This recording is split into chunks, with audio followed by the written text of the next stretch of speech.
अब मालिक के निसाब कौन है, ज़कात कब वाजिब होती है। कुछ लोग ये गलती करते हैं कि पूरा महीना ज़कात निकालते रहता है, उसको जोड़ता नहीं है। अब इस ज़कात के पैसे को हम किसको दे और किसको ना दे। जहाँ हमारे ऊपर नमाज फ़र्ज़ है, माह रमज़ान का रोज़ा फ़र्ज़ है, उसी तरह हर मालदार पर ज़कात फ़र्ज़ है। आप मालदार कौन है, क्योंकि हर आदमी अपने से मालदार आदमी को देखता है। अगर कोई लखपति है तो अपने से 10 लखपति को देखकर कहता है कि मैं तो गरीब हूँ। मालदार तो वो है जिसके पास 10 लाख है, और जिसके पास 10 लाख है वो अपने से करोड़पति को देखता है, कहता है मैं तो गरीब हूँ। मालदार तो वो है जो करोड़पति है। देखो, शरीयत में एक लकीर खींचा है कि जिन जिन के पास इतना माल है वो मालदार है। अब मालदार जो मालिक के निसाब है वो मालदार है। अब मालिक के निसाब कौन है, कि जिसके पास 7.5 तोला सोना हो या 52 तोला चांदी हो, या 52 तोला चांदी की जितनी कीमत है उसका कैश पैसा रखा हुआ हो, या फिर उनके पास हाजत असलिया के अलावा कोई ऐसी चीज़ उनके घर में रखा हुआ है कि उनको बेचने के बाद उसके पास इतना पैसा आ जाएगा जितने पैसे से 52 तोला चांदी आ जाए। यानी उस चीज़ को बेचने के बाद उसकी कीमत 52 तोला चांदी के बराबर हो जाए तो वो मालिक के निसाब है, वो मालदार है। अब वो अपने ज़कात को अदा करे। अब ज़कात हम कितना अदा करें। देखो, माल की 40वां हिस्सा यानी 100 रुपये में 2.5 रुपये, 1 लाख में 2,500 रुपये आपको ज़कात निकालना है। 1 साल घूमने के बाद ज़कात वाजिब होती है। अब लोग आमतौर पर रमज़ान में ज़कात अदा करते हैं, उनका 2 वजह है। एक वजह ये कि आदमी को ये मालूम नहीं रहता है कि मैं मालिक के निसाब कब बना था, तो इसलिए वो रमज़ान के महीना मुतय्यन कर लेता है, या फिर ये समझकर कि रमज़ान के महीने में कोई नेक काम करने से ज़्यादा सवाब मिलता है, तो ये ज़कात का अदा करना भी इबादत है। तो इसलिए 99% बंदा वो रमज़ान में ज़कात अदा करते हैं। अब यहाँ भी कुछ लोग ये गलती करते हैं कि पूरा महीना ज़कात निकालते रहता है, उसको जोड़ता नहीं है।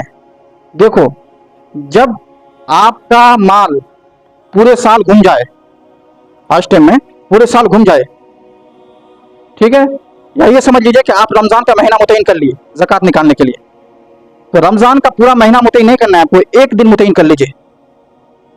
चाहे आप 5 रमज़ान को मुतय्यन करें, या 10 रमज़ान को मुतय्यन करे, या 15 रमज़ान को मुतय्यन करे, या 20 रमज़ान को मुतय्यन करे, यानी आपको एक दिन मुतय्यन करना है।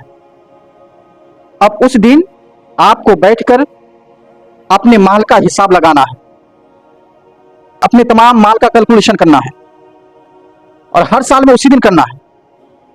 आप कैलकुलेशन कैसे करें अपने माल का, उनका तरीका क्या है कि आपको एक लिस्ट बनाना है, उसमें लिखना है कि आपके पास कितना सोना है, सोना लिख लिए, कितना चांदी है, चांदी लिख लिए, कितना आपके पास कैश पैसा है वो लिख लिए, आपका बैंक में कितना पैसा है वो लिख लिए, आप किसी को उधार के तौर पर किसी को दिए हैं वो लिख लिए, या शादी के लिए आप कोई पैसा जमा रखे हैं उसको भी लिख लो, या हज उम्रा के लिए कोई पैसा आप जमा रखे हैं उसको भी लिख लो, या आपकी कोई पॉलिसी है, यानी जैसे LIC के तौर पर कि आप पैसा जमा कर रहे हैं, या इंश्योरेंस के तौर पर, उसके बाद आप किसी को अमानत के तौर पर पैसा रखने दिए हैं उसको भी लिखो, आपकी कोई कमेटी चल रही है कि उसका पैसा अभी आप उठाए नहीं है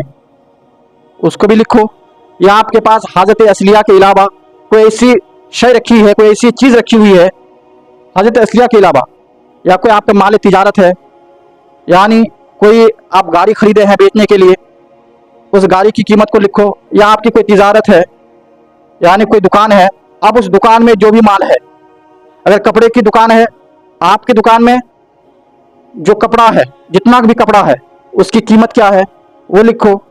या आपको कोई ऐसा सामान है जो बेचने के लिए रखे हो, मिसाल के तौर पर आपने कोई घर खरीद लिया बेचने की नीयत से कि मैं अभी इस घर को इतनी कीमत में खरीदा, 1 साल गुजरने के बाद या 6 महीना गुजरने के बाद इसकी कीमत बढ़ जाएगी तो मैं बेच दूंगा। तो जो सामान बेचने की नीयत से खरीदे हो उसको लिख लो। अब इसकी जो है लिस्ट बनाओ, ठीक है। आप लिस्ट बनाने के बाद कि सोने की कीमत क्या है वो लिख लो, चांदी की कीमत क्या है वो लिख लो, आपके पास जो गाड़ी है बेचने के लिए लिए थे वो लिख लो, आपके पास जो दुकान है उस दुकान में जो माल है, माल की कीमत क्या है वो लिख लो, आपके पास कोई ऐसा घर है जो बेचने के लिए लिए हो वो भी लिखो। इस तमामों की कीमत को लिखो जो मैं बताया लिस्ट, इस तमामों की कीमत को लिखो। कीमत को लिखने के बाद उसको जोड़ो कि कितना रकम हो रहा है। अब आपके पास इन तमाम को जोड़ने के बाद आपके पास 5 लाख रुपए हो रहा है, मिसाल के तौर पर 5 लाख रुपए सबका मोट आ रहा है। सब सामान की कीमत कितना हो रहा है? 5 लाख रुपए। अब इसको साइड कर दो। आप फिर एक लिस्ट बनाओ। अब उस लिस्ट में क्या लिखेंगे?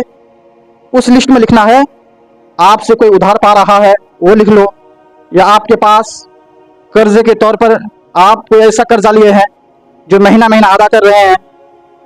अदा कर रहे हैं होता है ना कि आमतौर पर अभी जो कोई ये समझ कोई लोन ले लेता है, यानी कोई घर का लोन ले लिया, अब वो लोन 5 साल का कर दिया, तो 5 साल का कर दिया, 2 साल भर चुके, 3 साल बाकी है, तो वो 3 साल में आप चाहे 5,000 रुपये महीना क्यों ना भरे, आप 5,000 रुपये महीना भर रहे हैं, तो उसको आप जोड़ो कि 5,000 रुपये हम महीना भर रहे हैं, तो 3 साल का कितना रकम हो रहा है वो तमाम लिखो, वो लिखो। आपकी बीवी का अगर महर अदा नहीं किए हैं आप, तो जितना महर है वो लिखो। या आपकी ऐसी कोई कमेटी चल रही है कि आप कमेटी को उठा चुके हैं लेकिन अभी आपको भरना है, वो भी लिख लो। उसके बाद इस महीने की लाइट का बिल कितना है वो लिखो, गैस का बिल कितना है वो लिखो। उसके बाद आपके घर में कोई काम कर रहा है, आपके यहाँ कोई काम कर रहा है, उसकी मजदूरी कितना है, उसको महीने में कितना देते हो, तो उस महीने की सैलरी लिखो। या पानी का बिल है, इस महीने के पानी का बिल क्या है वो लिखो। इन तमाम को लिखने के बाद अब उसको जोड़ो कि कितने रुपए हो रहा है।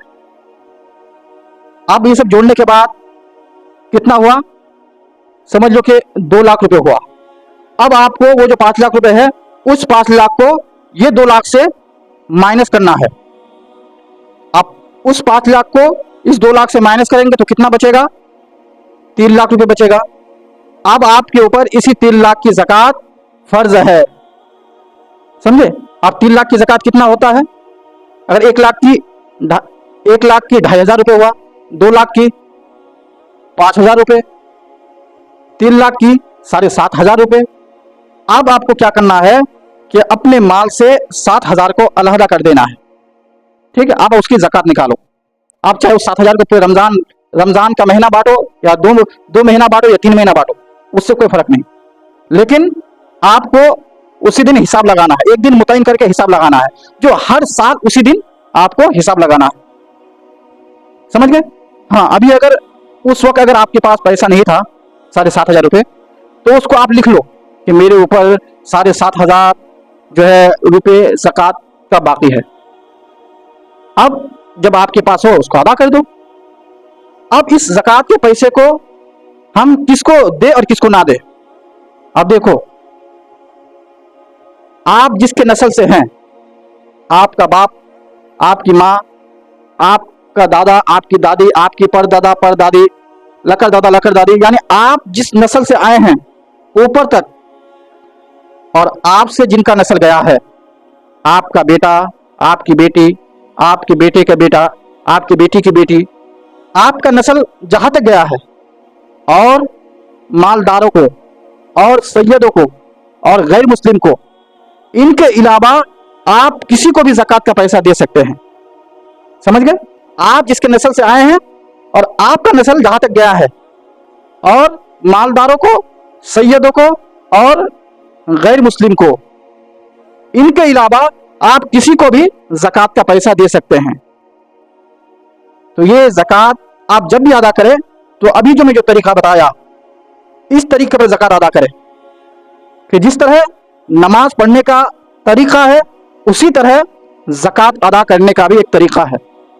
जिस तरह नमाज हमारे ऊपर फर्ज है, माह रमज़ान का रोज़ा हमारे ऊपर फर्ज है, उसी तरह ये हर मालिक के निसाब के ऊपर ज़कात का पैसा भी अदा करना फर्ज है।